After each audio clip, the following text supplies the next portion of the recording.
welcome to our press conference ahead of the Premier League match at West Ham on Monday.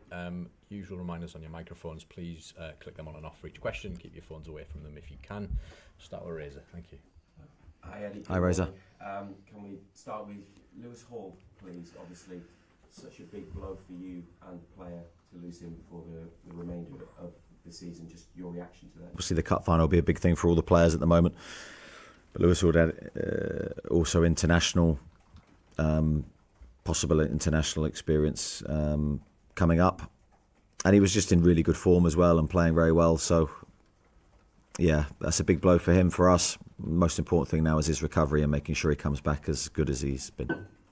Did he sustain the injury at Liverpool last week, or was it a training ground problem? No, it was from the game, but I don't necessarily think it was in that game. I think there was a slight build-up on speaking to Lewis afterwards and trying to find out the timeline of the injury. But that was the game where I think the feeling in his ankle had just got to the point where it needed investigating. He played very well in the game, but he just had a bit of stiffness and swelling afterwards. So we investigated, and obviously it's landed to this point.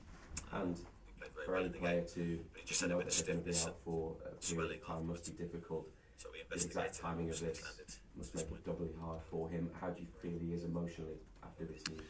Yeah, I think initially, with any player in this moment, he would have taken that quite emotionally, and you expect that because there's so much at stake, and Lewis, along with the rest of the players here, have given everything to try and get to this moment and obviously win a trophy for the football club. So that was the aim, and that was in his head. Unfortunately, that was taken away from him at quite a dramatic late moment. But I think he's in a much better place, because once you have a few days to take in the information, and then you know what's going to happen. I think as soon as he's going to obviously have an operation, as soon as you have that, then I think your mind's in a totally different place. And what's the situation right now as it stands with Sven Botman and his knee injury? So with Sven, we've been trying to get him back to full fitness, and he was actually very close for the Brighton game. Just the day before one of the last actions in training, he felt the same problem in his knee. So that meant, again, just a sort of a resetting, and we still hoped he could come back. But then this week again, he's felt the same discomfort, so it looks like he'll now have to have an operation. I think you've told us previously that the opposite knee to the one that he had the 2 ACL injuries in last season. What is the nature of this problem? This has come actually from a knock in one of his first games back, and again he didn't feel it was a big issue, but I think there's, without going into too technically, just needs a real small operation just to clear out some fluid, and then he'll be fine again. It feels like this week in particular, with the disappointment of losing to Brighton, losing Anthony Gordon to suspension, and these 2 injuries, that probably hasn't been a lot of good news around. How challenging has it been for you this week? It's not been the best of weeks, is it? I think it's been one of those weeks that challenges you in the job that I'm in. But I think you always need a level head. You need clear thinking, and you need to put it always into perspective. We still have a very strong squad. We still have a very strong team. We're going to miss the players that we're going to lose, and that's a big disappointment, but it's always someone else's opportunity, and we have to look at it that way. And those players I know will be supporting us, and hoping we can do really well. And last question from me, just about West Ham away on Monday. They've had some good results recently under Graham Potter, so they're also a team that beat you under their previous manager earlier in the season. In isolation, this game, given your situation, how the table looks, how big is Monday night, but also how big an opportunity could it be? Yeah, I mean, it's a huge game for us, and I think that can't be lost. We can't get distracted. We can't lose the focus on the Premier League. And I know all the talk will be of the game ahead after West Ham, but for me, the focus this week's been very good from the players. I've been really pleased, despite the sort of outside noise going on with the players that we've already discussed. I see a determination to try and do well in the game. West Ham, always a tough place to go to. Graham, always a difficult manager to prepare teams against. So yeah, we're looking forward to the challenge. Thanks, Reza. Peter. Eddie, good morning. Morning. Anthony Gordon's red card obviously has left you another body down. Why no decision to appeal that? Well, I think it's always a discussion point, and we discussed it as a club with the respective people that we need to discuss it with, lawyers, etc. And we just felt that there probably wasn't sufficient grounds to do that. How frustrating has he found all that?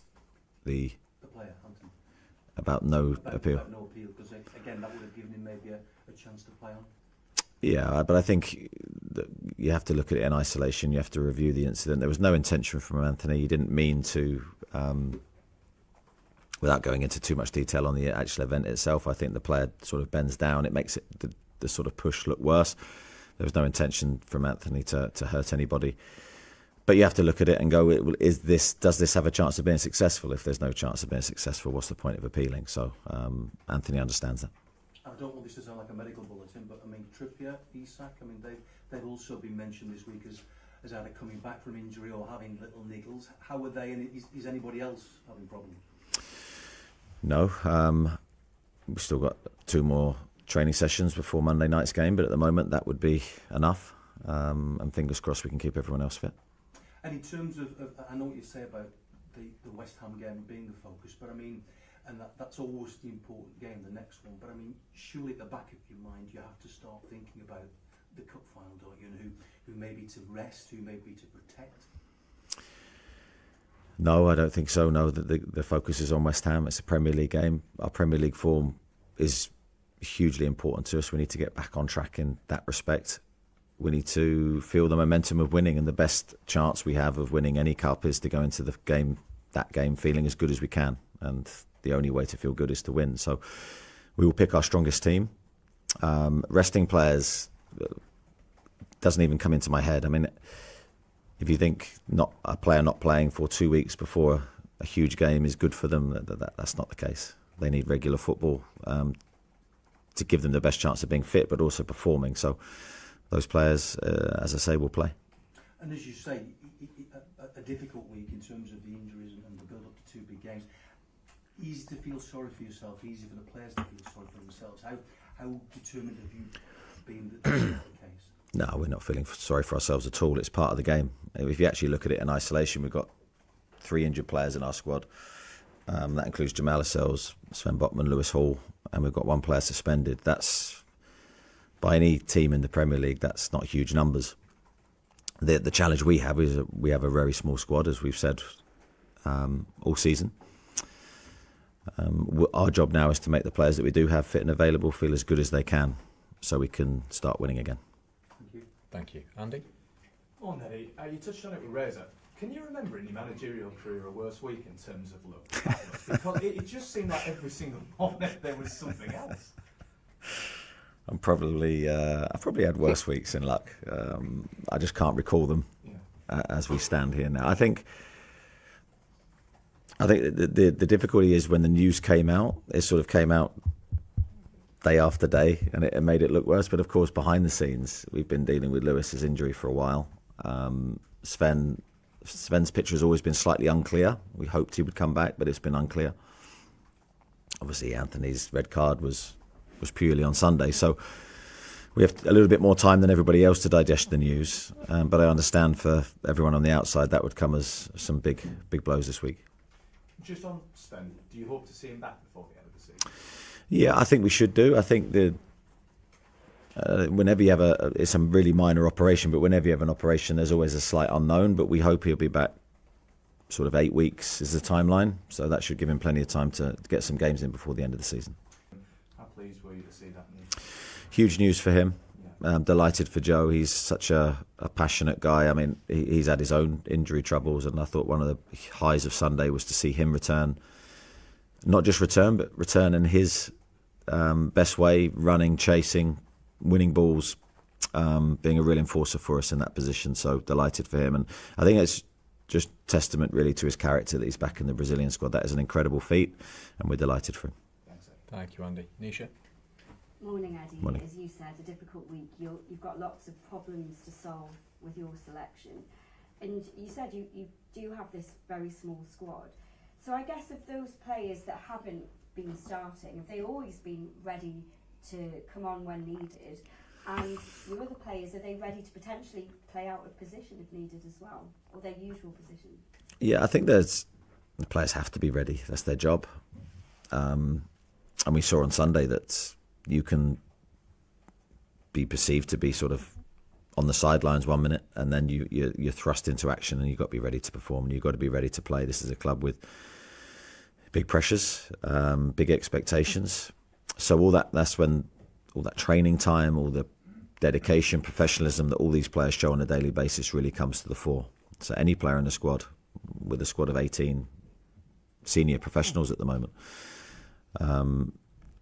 17 if you exclude Anthony, everyone's got to be ready to play, and they've got to be ready to play 90 minutes, and their fitness levels have got to be to that level. So, yeah, we've been working hard with the players behind the scenes. We always do, so that everyone can play their part, and hopefully what will be a successful period for us.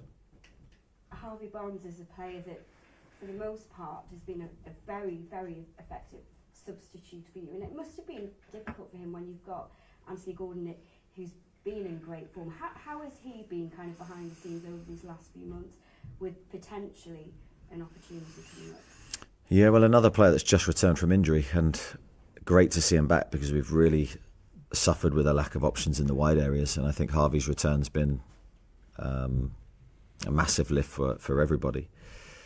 I think you could see on Sunday that he's still working his way back to his very best sharpness levels. I think he's very fit, but it's just that lack of game time maybe showed against his best performances this season. But he's a huge player. He's a player that's always got goals, very creative.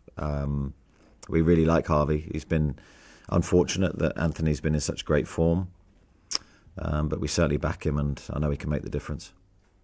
And just finally, for me, you said it all along, you always think about the next game, you don't want to get ahead of yourself with the cup final. Yep. At the training ground, do the players talk about it? Do you let them talk about it? Do they keep quiet about it? Do you say no talk at all of that, please?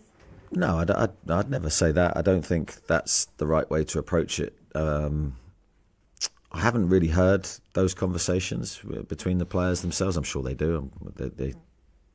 I would almost encourage them to. But I think as long as we're not distracted on what the immediate focus is, we have a Premier League game on Monday and a big Premier League game. We need to perform well in that game. So I'm looking at the training levels. I'm looking at the focus in those training sessions to make sure that we don't take our eye off what's right in front of us. Thank you. Thanks, Nisha. Go to Rebecca and then Lee. Hi, Ray. Hi. With it being a Monday game, do you kind of feel like you and the squad have benefited from maybe having a couple of extra days in the wake of what's happened this week, and obviously with the FA Cup to kind of prepare going into a Premier League fixture and obviously the final next week? Yeah, so I suppose in that sense it hasn't been that bad a week after all, because I think that was perfect for us. We had the 8-day gap. I think we needed a couple of days where we just refreshed, regrouped, and then came back together and sort of got everything out of our system, the Brighton results, the injuries that we've suffered. And I said, I think I've been pleased with the response this week, and it's going to be a long wait for the West Ham game. This period over the weekend is always quite long when you're playing on a Monday. But in some senses, it increases our preparation time. And just on West Ham as well, is it kind of a bit of a difficult time to face them, because obviously they're coming in with wins over Arsenal and Leicester? They seem to have really kind of taken off in the last couple of games and putting some really good performances. Yeah, I think Graham's work is there. You can see it in his in their performances. Really good result against Arsenal. Excellent performance. That wasn't by luck. I thought they played very well. And against Leicester, they did the job they needed to do from their perspective. So we know going to play any team that Graham manages, they'll be flexible. They'll be very strong in the middle of the pitch, and we need to be ready for a difficult game. Thanks, Rebecca. Lee, Ian, and then Chris. Eddie, just on the back of the sort of last three transfer windows, has it been an extra challenge for you to keep people on their toes a little bit, given you haven't been able to bring sort of fresh players into the club? Yeah, I mean, I tried to answer this question diplomatically before. I think, yes, that is a challenge. I think I always like a fresh face coming through the door, ideally every window, because I think it adds a different stimulus to the squad. There's two things. There's you want to impress the player that's coming in. All the players want to show they're good players, and also the new player coming in wants to impress everybody, say that I can add value to this squad. That's a really healthy thing to have, and the benefits of that are huge. But also it adds a freshness to your squad. It adds a slightly unknown feel to what's going to happen, and to a degree, with the same squad for 3 windows in a row, it does add challenges that we can still overcome, and we have to overcome. But that's how I would see it. Just on Matt Target, player hasn't had too many headlines recently because of injuries, but can you just give us an insight on what willing lad he is behind the scenes? Doesn't seem to complain. How he might get some opportunities because of what's happened. Yeah, he's exactly that. He's a great professional, a really, really good teammate, very popular in the dressing room, very popular on the training ground, does his job diligently. He's really looked after himself. I mean, he's had various injury problems the last 3 years. That would probably be the biggest reason why he hasn't played. And of course, then he's come back to fitness, and the team invariably, when he's come back, has done well and has been settled. And of course, Lewis Hall's form this year has been really strong. So, but this does present a potential opportunity for Matt, and he's a player that will, in my opinion, never let us down. He's got a lovely left foot, really, really good technical player. So potentially opportunities for him on the horizon. Thanks, Lee. Ian? Good morning, Eddie. Morning. Callum Wilson's got quite a phenomenal goal-scoring record against West Ham. I think it's 12 and 15 games. The specific records of individuals against clubs, does that have a bearing on your selection ever? I don't know if I would pick a team based purely on that, but yes, I have been aware previously when I know when I've been picking teams, and you sort of get a gut feel that if it's a close call between 2 players, you might look at something like that and go, well, I'm going to go, that just tips it his way for this game. But really, you've got to look, more importantly for me, that how the current player is in, what form he's in, what condition he's in, rather than the historical data. It will be really, that will be the swaying factor for me. And another player, Dan Burn, has played a lot of games at left back. Now you haven't got a lot of options in the centre of defence. Do you consider him now a centre half, and he isn't an option anymore for the left back? I wouldn't rule anything out. I think that would be foolish of me to do so, especially with such a small squad. That versatility that we have in the squad, players that can play dual roles, is hugely important. And we do have a few players that we can shuffle around, but we're going to need to do that with limited options. Our backline looks, with these two injuries we've had, I think we've got 6 fit senior defenders. That's very light. So we might need all of those to play different positions. We find the right solution. And just on that, how important is having Joe Linton back here? How close to full fitness is he in B? It always feels like when he's at his full athletic and physical best, and the team performs at their best, and he gives you something a bit different. Yeah. Joe's another one of those players that can play on the left and has done that really well for us historically. I think the most pleasing thing from Sunday, if I was to look for a positive, would be his performance, because I thought he looked energetic. He looked his normal self. There looked like there was no hangover from injury, and I'm not necessarily surprised by that, because I'd seen the work he'd put in. He trained like an absolute beast, because he knows what's on the horizon. He's got cup final aspirations, Brazilian international experience, motivation. So he worked really, really hard. But I thought he looked really good. Thanks, Chris. I've got Craig, Charlie, and then Dominic. Eddie, just on Alex, can you give us a detailed sort of assessment, update of where he's at fitness-wise? Obviously, he came off late in the game. How is he, and how do you think for Monday, and then by extension the final? Yeah, he's fine. Sunday he came off. He was just feeling a bit fatigued, I think, towards the end of the game, a bit tight in his body. So we withdrew him. I'm just trying to think back to this week, but I think he's trained every day. He's good. And on the injuries and the adversity, if you like, with the suspension, from that, can his siege mentality emerge? Can there be positives from it whereby you engender the feeling of, we've had this bad run, everything's against us? Can a positive potentially come from that? I think a positive has to come from that. For us to have any chance of being successful in the next few weeks. Going to a question earlier, there's no question of us feeling sorry for ourselves. We believe in ourselves. We believe in the group. We believe how we play, how we work. I believe in the characters of the players. I believe we've got a really special team, special group of people. But we need to come together. And after the Brighton game, that was a difficult feeling for 48 hours. But there's always a new day, and there's always a new way of looking at the same situation. For me, I look at it as purely, from my side, can I find answers to some problems? And then can we fight back even stronger? Thanks, Greg. Charlie? Morning, Eddie. Just on the injury front, I'm just curious, what is James Bunce's role been in all of this? Is he the one sort of leading the conversations when it comes to injuries? Yeah, James has taken that on this season, where he will, I'd say his role is to coordinate everything regarding a player's injury with, of course, the medical team in terms of assessing the injuries, getting the correct diagnosis, the right treatment times, and then beginning that process for the player to come back to full fitness.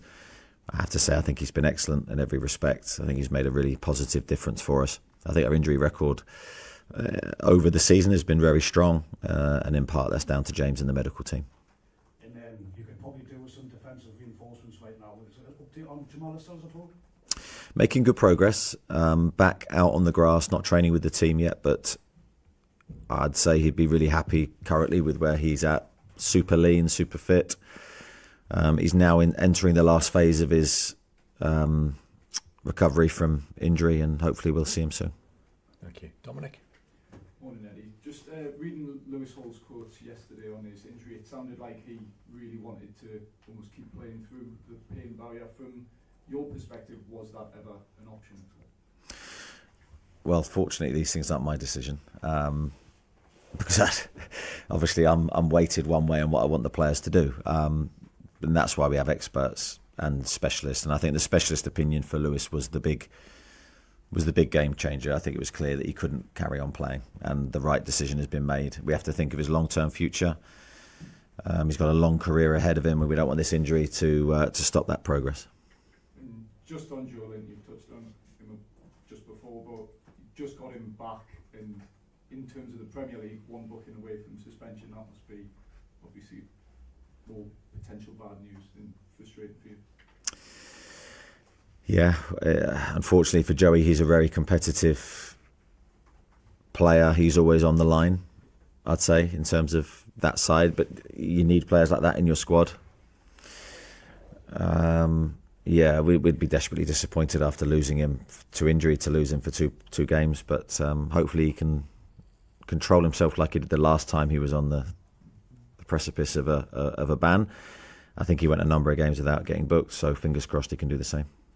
Thanks, Dominic. We've got Kieran and then Martin to finish. Did Anthony feel the need to dress the group after what happened? Yeah, he said a couple of words to the players in the dressing room, but I think at that stage everyone's highly emotional anyway. But he did the right thing. He stood up and took accountability. We've seen the club's accounts released this week. I'd imagine you don't have time to go through them, but have you taken encouragement and the rise in revenue? And Darren has spoken about spending to the max within the rules this summer, and that he was excited about the summer. Does that give you encouragement, maybe?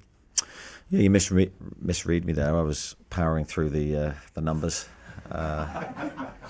No, absolutely not. You're right. I wasn't. But it's good to see that the revenues are going the right way. We're doing what we can in terms of trying to expand all our income growth. And yes, the club have said many times that they'll always try to maximise the spending allowed under the current rules, which is great to hear. So a lot of progress made, still more progress to go. Thank you. Martin? Morning, Eddie. Morning. Obviously there's a huge interest in Alex and his physicality. Is he good to lead the line against West Ham and then obviously hopefully against Liverpool as well? Well, fingers crossed, yeah. I mean, as I said, if he's fit, he'll play, because that's the best way to get him in the best physical condition for future games.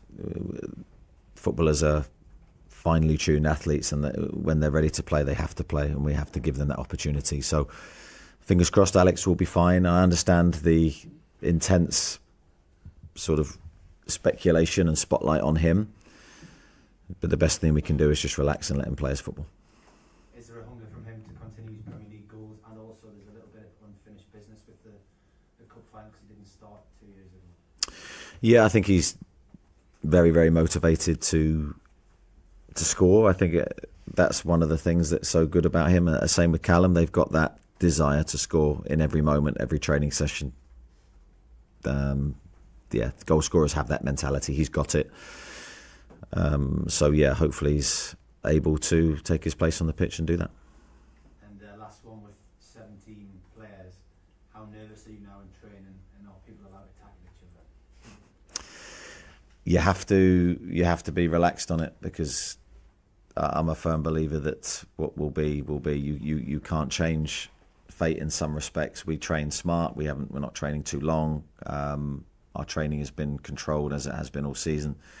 But you can't wrap people up in cotton wool. And if you want the team to be competitive, you have to train competitively. So it's a really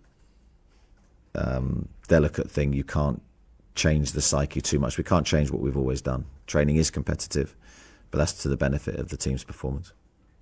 Thanks, everybody. Thank you. Next weekend. Thanks Cheers. very much. Thank you. All the lads and lasses there, always smiling faces, gathering along the Scotswood Road to see the blade.